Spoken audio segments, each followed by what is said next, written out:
BBC Learning English. I'm Neil. Beth, what are you doing? Get off your phone. BBC Learning English. I am Neil. Wuxuu yidhi Neil baan ahay anigu. Beth, what are you doing? Waxaad qabanaysaa Bethay. Get off your phone. Iska dhig mobilka.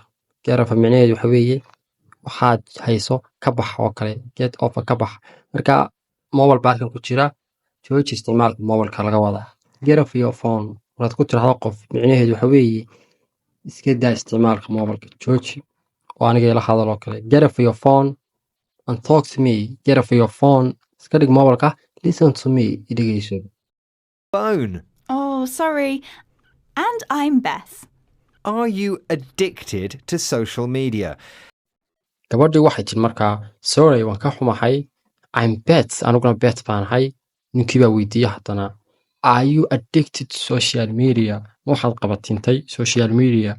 Addicted waa qabatin ama waa using something excessively. Shay inaad si xad dhaaf u isticmaasho. It wouldn't be a surprise. With so many different apps out there, Snapchat, TikTok. Wuxuu yidhi markaa ninkii it wouldn't be ma noqonayso a surprise mid kaa yaabisa. So many different apps applicationo badan oo kala duwan out there ayaa meesha ku jira. Magacyadii buu markaa sheegay Snapchat, TikTok, etc. It's easy to spend a lot more time on your phone than ever before. It is easy way iska fududahay to spend inaad ku qaadato a lot more time waqti badan on your phone mobilkaaga than ever before. In ka badan intii hore. Yes. I don't think I'm addicted, but I definitely spend more time on social media than I'd like to. But I don't think, laakiin u malayn maayo, I'm addicted. Inaan nahay anigu qabatin. But definitely, laakiin hubaantii, I spend more time on social media than I would like. Laakiin waan isticmaala social media in ka badan intii aan jeclaa. However, there are plenty of studies out there looking at how social media affects mental health. Gabadhii markaa waxay tidhi, however, si kasta ahaatee, there are waxaa jira plenty of studies cilmi baarisyo fara badan. Studies waxay ku jirta halkan research cilmi baarisyo badan out there oo jira ama si available la heli karayo. Look at eeg bay tidhi how sida social mediahu effects uu saameeyo mental health caafimaadka maskaxda. Health, with some saying it can be as addictive as gambling.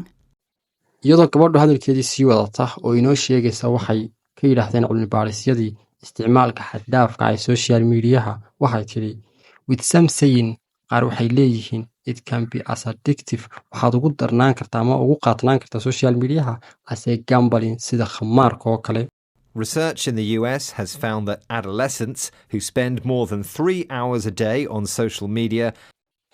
In USA research cilmi baaris lagu sameeyey Mareykanka has found waxaa lagu ogaaday adolescent da'da loo yaqaan adolescent-goo ah 10 jir ilaa 19 jir inta u dhaxaysa who kuwaas oo spend more than ku qaata in ka badan 3 hours a day 3 saacadood maalintii in ka badan social media ku qaata Have double the risk of developing depression and anxiety. Half waxay leeyihiin double risk khatar laba jibaaran oo laga wado higher risk khatar sare ugu jiraan of developing oo micnaheedu marka halkan developing ugu jiro transforming inay isu bedelaan maxay depression iyo anxiety. An adolescent is someone aged 10 to 19, between childhood and adulthood. Noo micnaynaya adolescent oo aynu hore u soo marnay is someone waa qof ay jir da'diisu u dhaxayso 10 to 19 10 jir ilaa 19 jir waa between waxay u dhaxaysaa childhood iyo adulthood caruurnimada iyo inta qaangaarnimada u dhaxaysa